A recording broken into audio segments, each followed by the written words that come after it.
पढ़ाएगा तो वो अपने आप को खुद ही अलग मानने लग जाएगा। उसको ये लगने लग जाए कि अगर मुझे समाज के साथ जीना है तो मेरे बच्चे को भी वहीं भेजना है जहाँ सब समाज के बच्चे क्या सीख रहे हैं, जो भी अपन चीज़ सिखाना चाह रहे हैं।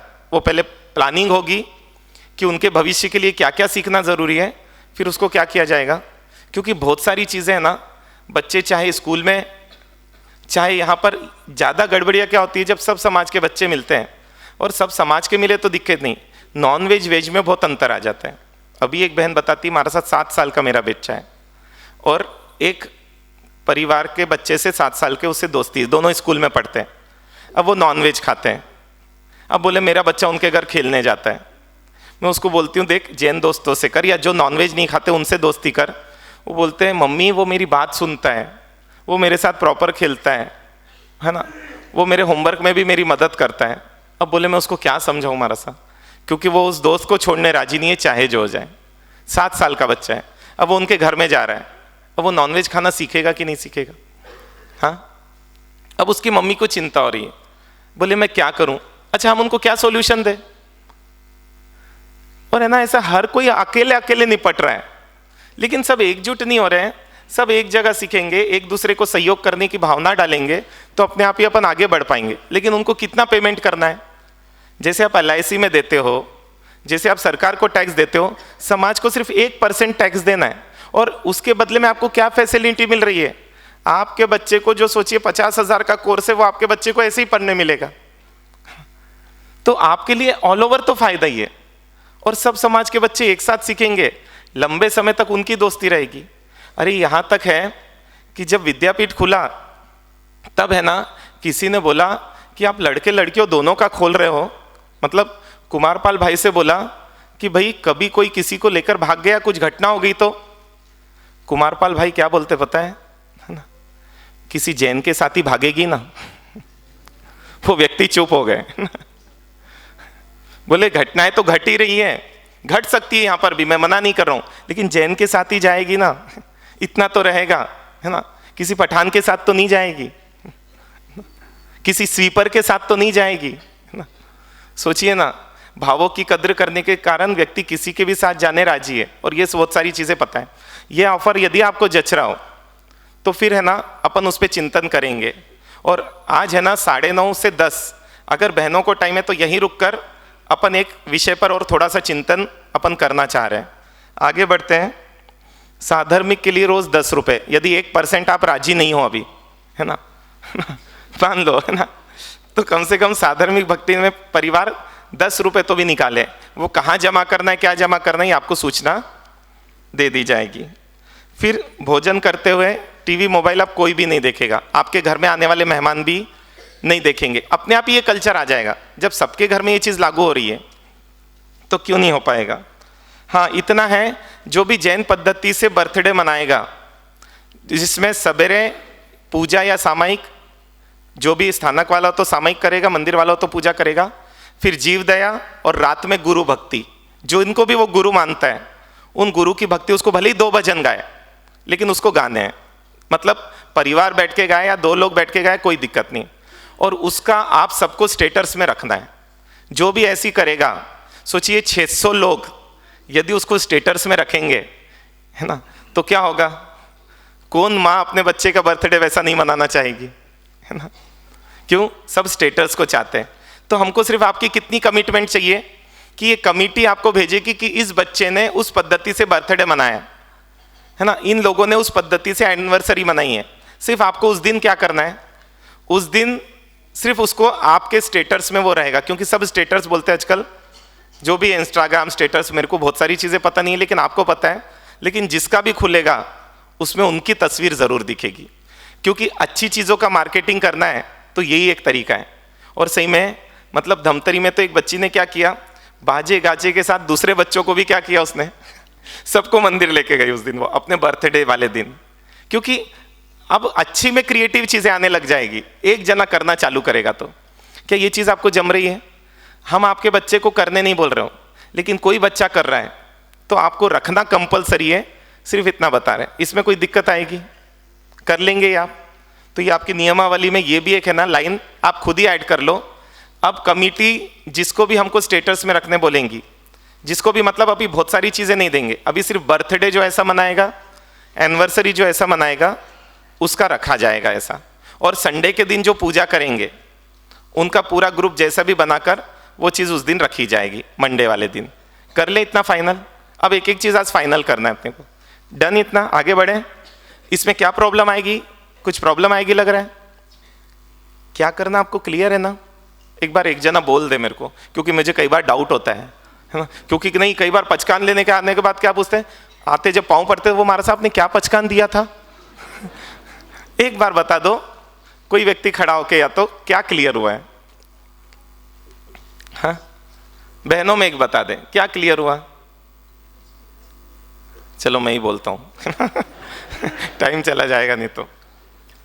पहली चीज, संडे कंपलसरी, नहीं तो 50 लोगों को नौकारसी। और पूरा घर नहीं मानता है, आप ट्रस्टियों को बोलिए, ट्रस्टी आपके घर आकर पूरा मनवाएंगे, उनका काम ही वही है ना, ये मान के चले। और वो काम नहीं करेंगे है ना, तो फिर उनको भी इस्तीफा दो बोलेंगे अपन, है ना कोई दिक्कत नहीं है ना, है ना, लेकिन सब करेंगे है ना, ये तो मजाक कर रहा हूं है ना।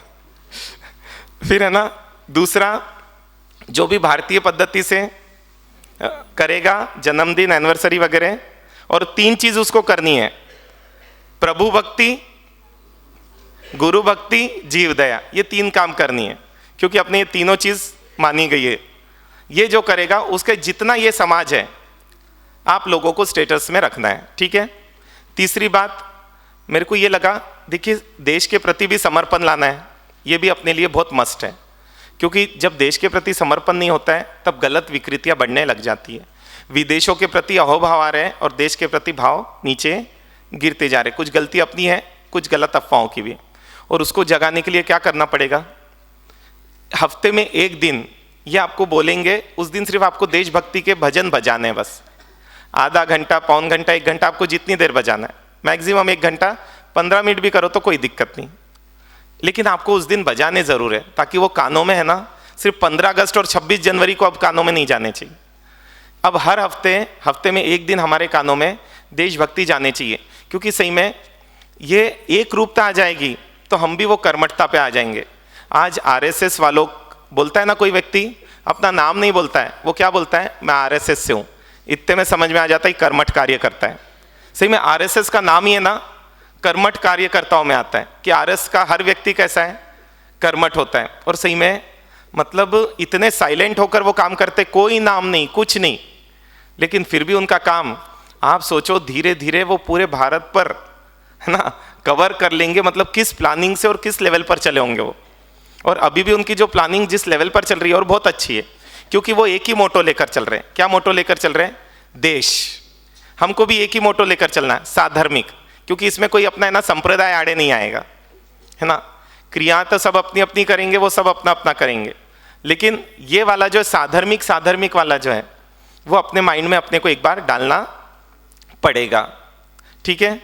तो दूसरी चीज हो गई फाइनल कि हमको कैसा बनना है। अब 2-3 साल में बोले आप कि मैं हूं जैन हूं बोले, या बोले हम इस संस्था से हैं, संगठन से, अपन ने सोचा है कि ये जो काम कर रहे हैं उसका एक नाम रखा जाए JSS, है ना, जैन स्वयं सेवक संगठन या संस्था, कि जिसमें क्या हो जाए, अब ये कोई बोल दे कि मैं JSS से हूं, मतलब वो कर्मठ है, ये अपने अंदर भाव आ जाने चाहिए। क्योंकि सही में उनकी कर्मठता की जब बातें सुनता हूं ना, मतलब भागवत जी वो महाराज साहब से मिले और भागवत जी से बोलते पूछते, वो महाराज साहब आपके कार्यकर्ता मैंने सुने इतने कर्मठ रहते हैं, तो उनको दिक्कतें नहीं आती क्या? क्योंकि सरकारी जॉब में भी है, और सरकारी जॉब में तो टिक पाना आज अच्छे व्यक्तियों के लिए पॉसिबल नहीं है। तो भागवत जी बोलते, महाराज साहब मेरे एक कार्यकर्ता का 27 बार तबादला हुआ इसी के कारण से, और उसके बाद तबादले बंद हो गए। तो उन्होंने बोला क्या उन्होंने आरएसएस छोड़ दिया? बोले नहीं, आरएसएस छोड़ ही नहीं सकता, आरएसएस से जुड़ने वाला है ना। क्या उनके बोलने में एक है ना वजन था, है ना। तो उन्होंने महाराज साहब ने पूछा क्या उन्होंने नौकरी छोड़ दी? बोले नहीं, नौकरी भी नहीं छोड़ी। तो फिर महाराज साहब ने बोला तबादले क्यों बंद हो गए? बोले उनके 27 तबादले हुए, और जहां जहां तबादले हुए उसने 27 संस्थाएं खड़ी कर दी आरएसएस की। उसके बाद उन लोगों को समझ में आया भैया इसको तो एक जगह बिठा दो, है ना, नहीं तो ये क्या करेगा, जहां जाएगा वहां एक आरएसएस की संस्था ही है, खोल देगा। उसने 27 संस्था, हमारा सा मेरे एक कार्यकर्ता ने 27 RSS की संस्थाएं खोली है और वो सब चल रही है। मैं यही चाह रहा हूं, बस ये समर्पण आ जाए, ये निष्ठा आ जाए। और उसके लिए सिर्फ छोटी छोटी चीजें, पशु आकृति की चीजें नहीं खाना है और नॉनवेज नाम की चीजें नहीं खाना है, क्योंकि आजकल शादियों में रहना चालू हो गई है। और हो सके तो नॉनवेज वेज होटल में भी अपन नहीं जाएं, है ना, इतना कर लें। एक मर्यादा के अनुरूप वस्त्र घरों में तो होने ही चाहिए। सही में एक घर में मैं गया था, गोचरी लिए बिना बाहर आ गया, तो बोले मारा सा क्या सूझता नहीं था क्या? दूसरे में बोला ऐसा कुछ भी नहीं, अभी तो यहाँ से चलो, क्योंकि इतनी व्यस्त व्यवस्था उस लड़की की प्रॉपर नहीं थी कि मुझे लगा अपने को बाहर आना ही ज़्यादा ठीक है। तो आप सोचिए कि ये हालत हो रही है। और है ना, अपने बच्चे इतने हीरे हैं, मैं कितने कितने एग्जाम्पल दूँ, मेरे को तो है ना, बोलता हूँ तो एग्जाम्पल्स आने लग जाते हैं। कि नागपुर में एक बच्ची आई, है ना, उनके मम्मी पापा आए, वो नागपुर की नहीं थी, दूसरी जगह की थी, और उसके मम्मी पापा ऊपर आए। तो मैं बोला बच्चे नहीं आए? बोले आइए हमारा सा नीचे है। वो वहाँ नागपुर में CA पढ़ रही थी। बोले ऊपर क्यों नहीं आए बच्चे? बोले महाराज साहब आज तक वो जीन्स टॉप में है ना, आप लोगों के सामने आई नहीं छोटेपन से। तो वो मुझे बोली कि आपने मेरे को बताया नहीं, क्यों नहीं, मैं अपन महाराजा के पास जा रहे हैं, मैं ड्रेस चेंज करके आती। मैं बोली उसको कुछ नहीं फ़र्क पड़ता है, जीन्स टॉप में कोई दिक्कत नहीं है। और सही में आज गलत भी नहीं लगता है जीन्स टॉप बहुत, लेकिन उस बच्ची को लग रहा था। बात तो ये आ रही है। तो मैं महाराजा के सामने नहीं जाऊंगी। तो बोले कोई चल, कोई दिक्कत नहीं है। तो बोले आप महाराजा से पूछ के आ जाओ, महाराजा बोलेंगे तो मैं ऊपर आ जाऊंगी। और वो मैं जब पूछा तो बोले महाराजा आप बोलो, तो फिर वो ऊपर आए। मैं बोला उसको नीचे ही रहने दो।